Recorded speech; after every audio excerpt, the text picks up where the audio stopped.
আসসালামু আলাইকুম। সরকারি পাতারহাট মুসলিম মডেল বিদ্যালয় কর্তৃক আয়োজিত আজকের অনলাইন ক্লাসে শিক্ষার্থীবৃন্দ, তোমাদের সবাইকে শুভেচ্ছা ও স্বাগতম।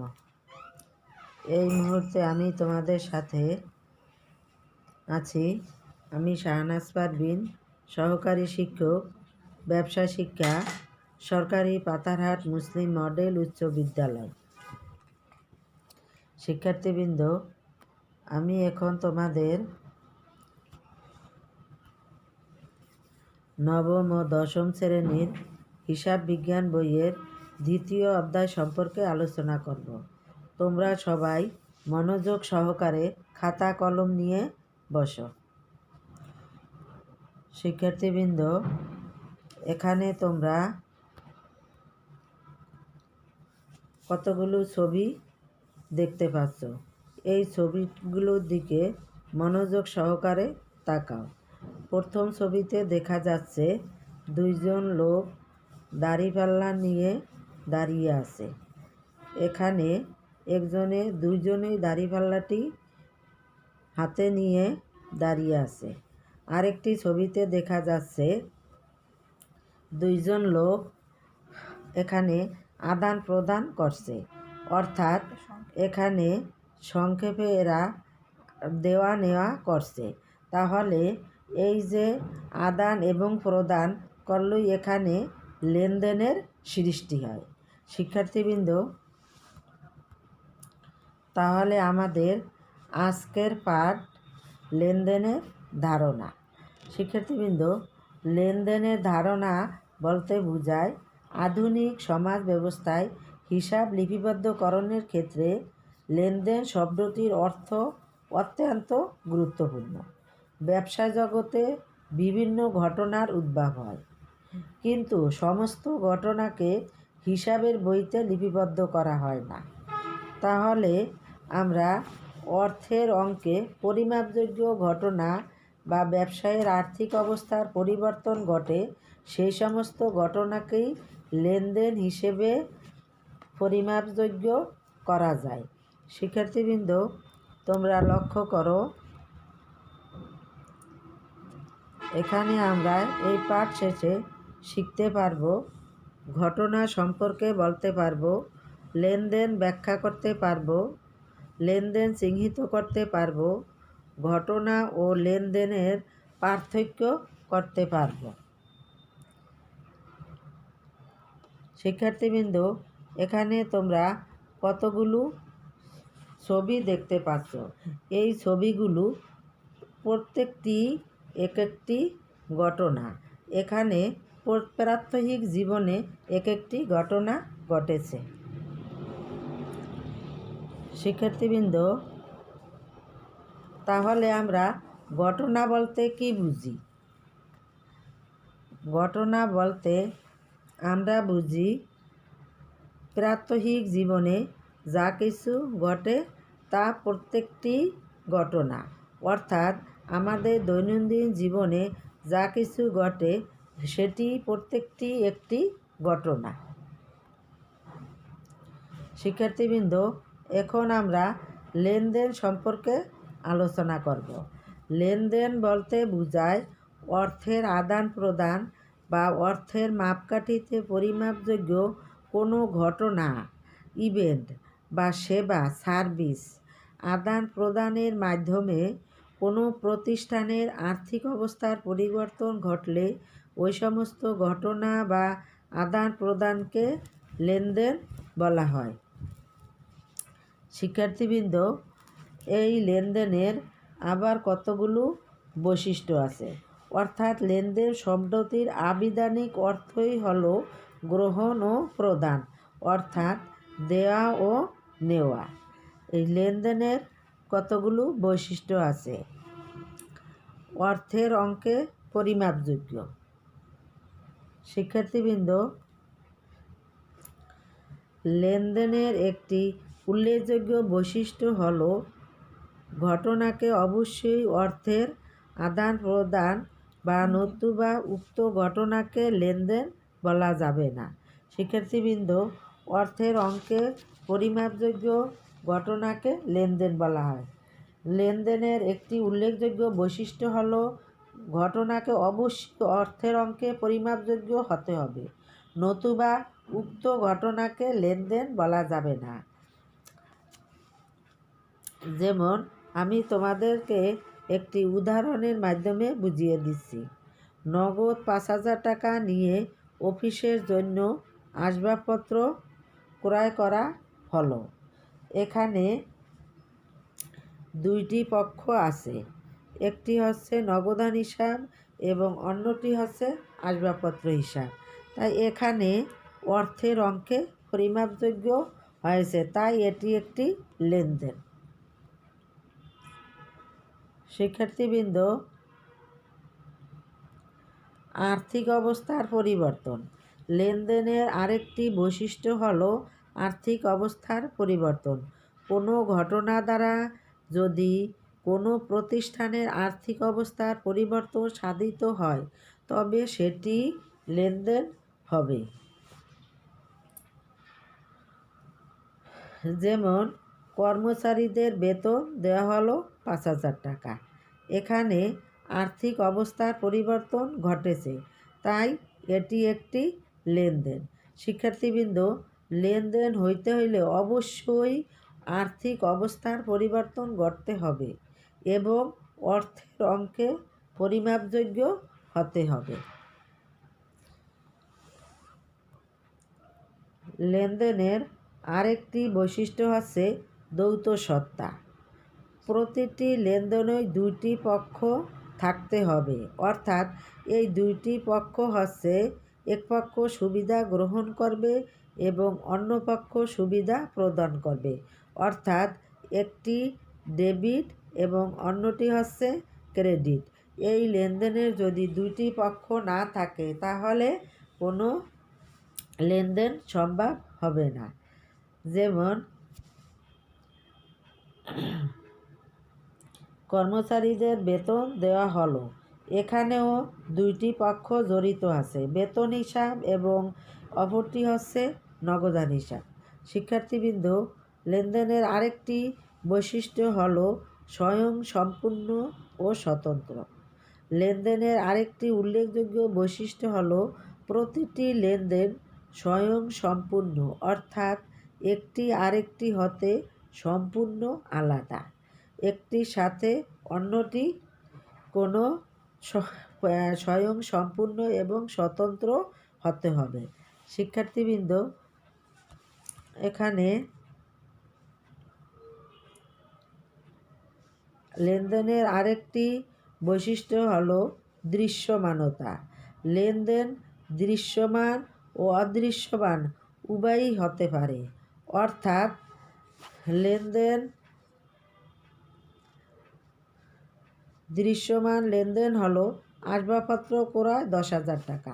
একটি আসবাবপত্র ক্রয় করতে গেলে আমাদের এটি চোখে দেখা যায়, তাই এটি হচ্ছে দৃশ্যমান লেনদেন। আর অন্যটি হচ্ছে অদৃশ্যমান লেনদেন। অদৃশ্যমান লেনদেন হচ্ছে আসবাবপত্রের অবচয় 1,000 টাকা। এটি কোন জায়গা থেকেও অপচয় হয়েছে সেটি দেখা যায় না, অর্থাৎ এটি লেনদেন কিন্তু এটি হচ্ছে অদৃশ্যমান লেনদেন।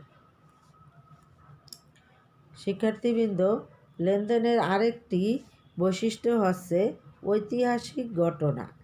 যে সকল আর্থিক ঘটনা পূর্বে ঘটে গেছে সেগুলোকে ঐতিহাসিক ঘটনা বলা হয়।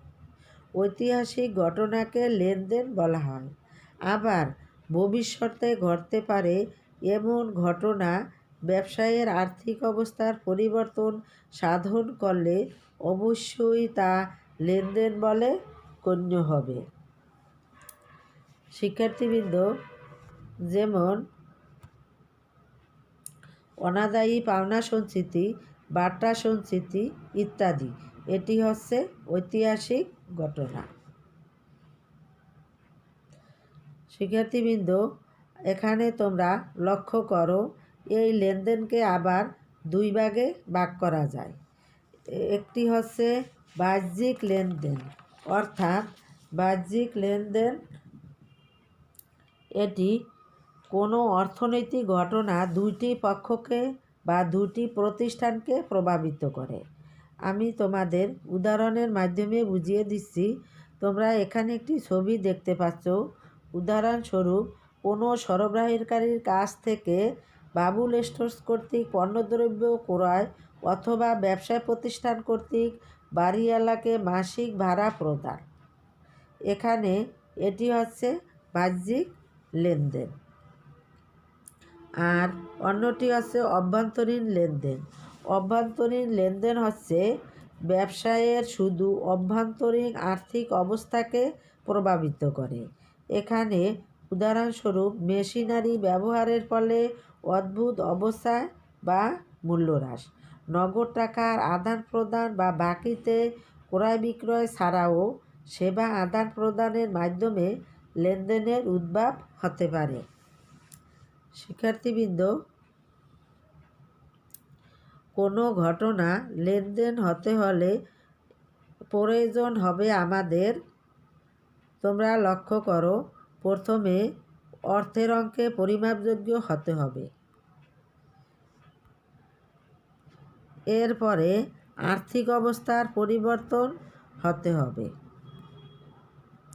তারপরে দুইটি দ্বৈত সত্তা থাকতে হবে, অর্থাৎ এখানে দুইটি পক্ষ থাকতে হবে। এরপরে স্বয়ং সম্পূর্ণ ও স্বতন্ত্র হতে হবে। শিক্ষার্থীবৃন্দ, যদি আমাদের লেনদেন হতে হয় তাহলে অবশ্যই এই 4টি বৈশিষ্ট্য থাকতে হবে। এই 4টি বৈশিষ্ট্যের মধ্যে একটি বৈশিষ্ট্যের অভাব হলেই সেটি লেনদেন হবে না, সেটি হবে ঘটনা। শিক্ষার্থীবৃন্দ, নিম্নের ঘটনা লেনদেন কিনা তা কারণসহ ব্যাখ্যা করো। এখানে তোমরা লক্ষ্য করো, 50,000 টাকা মূলধন নিয়ে আসবাবপত্র ব্যবসায় আরম্ভ করা হলো। এখানে অর্থের অঙ্কে পরিমাপযোগ্য হয়েছে, আর্থিক অবস্থার পরিবর্তন হয়েছে, একটি দ্বৈত সত্তাও আছে, তাই এটি একটি লেনদেন। শিক্ষার্থীবৃন্দ, এখানে স্বয়ং সম্পূর্ণ স্বতন্ত্র হয়েছে। এখানে এই 4টি বৈশিষ্ট্যের মধ্যে প্রত্যেকটি বৈশিষ্ট্যই এই লেনদেনের ভিতরে আছে, তাই এটি একটি লেনদেন।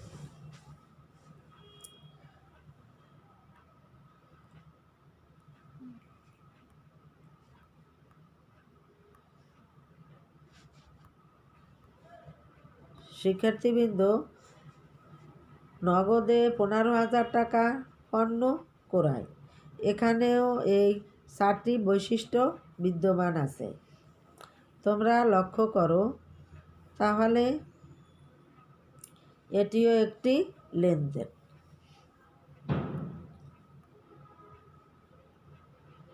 একজন পাওনাদারকে 10,000 টাকা পরিশোধ। এখানেও এই 4টি বৈশিষ্ট্য বিদ্যমান আছে, এটিও একটি লেনদেন। শিক্ষার্থীবৃন্দ, এখানে তোমরা আরেকটু মনোযোগ সহকারে লক্ষ্য করো, 8,000 টাকার পণ্য ক্রয়ের ফরমায়েশ প্রদান। এখানে তোমরা লক্ষ্য করো, অর্থের অঙ্কে পরিমাপযোগ্য, আর্থিক অবস্থার পরিবর্তন ঘটে না, এখানে দ্বৈত সত্তাও আছে, স্বয়ং সম্পূর্ণ ও স্বতন্ত্র আছে। এখানে কিন্তু 4টি বৈশিষ্ট্যের মধ্যে একটি বৈশিষ্ট্য নাই, তাই এটি কোনো লেনদেন নয়। বিজ্ঞাপন বাবদ 2,000 টাকা প্রদান। এখানেও 4টি বৈশিষ্ট্য বিদ্যমান, তাই এটি একটি লেনদেন। জনাব মামুনকে মাসিক 7,000 টাকা বেতনে ব্যবসায়ে ম্যানেজার নিয়োগ করেন। এখানে 3টি বৈশিষ্ট্য বিদ্যমান। এখানে আর্থিক অবস্থার পরিবর্তন ঘটে নাই, তাই এটি কোনো। শিক্ষার্থীবৃন্দ, এখন তোমরা লক্ষ্য করো, ঘটনা ও লেনদেনগুলো আলাদা করো।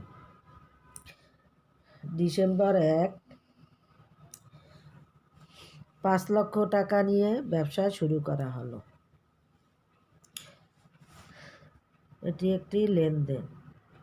ডিসেম্বর 3 ব্যাংকে 50,000 টাকা নিয়ে হিসাব খোলা হলো। শিক্ষার্থীবৃন্দ, তোমরা লক্ষ্য করো, এখানে দুইটি পক্ষ জড়িত আছে এবং আর্থিক অবস্থার সাথেও সম্পর্ক আছে। এখানে ব্যাংক হিসাব এবং নগদান হিসাব দুইটি পক্ষ জড়িত।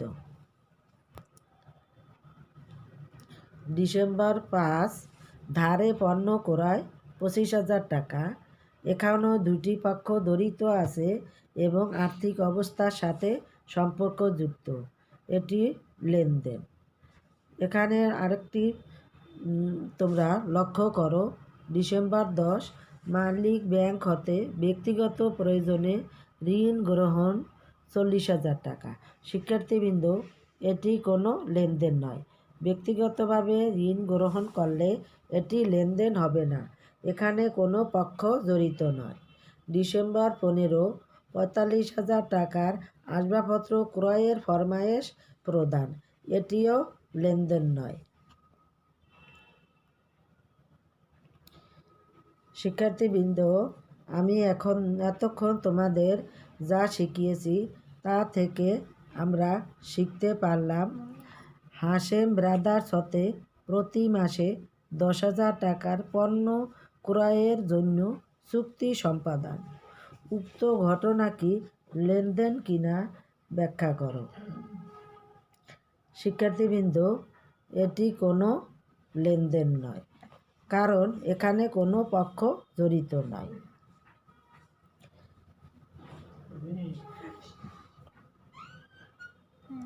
এখানে অর্থের অঙ্কে পরিমাপযোগ্য নয়। আর্থিক অবস্থারও পরিবর্তন ঘটে নাই। এখানে দ্বৈত সত্তা আছে, স্বয়ং সম্পূর্ণ স্বতন্ত্র আছে।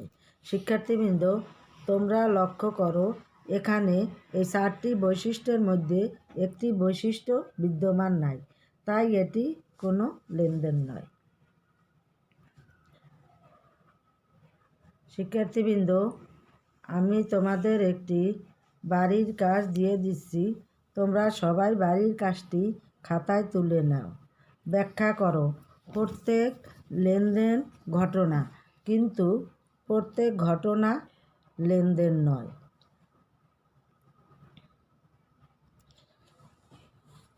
তোমাদের সবাইকে ধন্যবাদ জানিয়ে আমি আমার ক্লাস শেষ করলাম।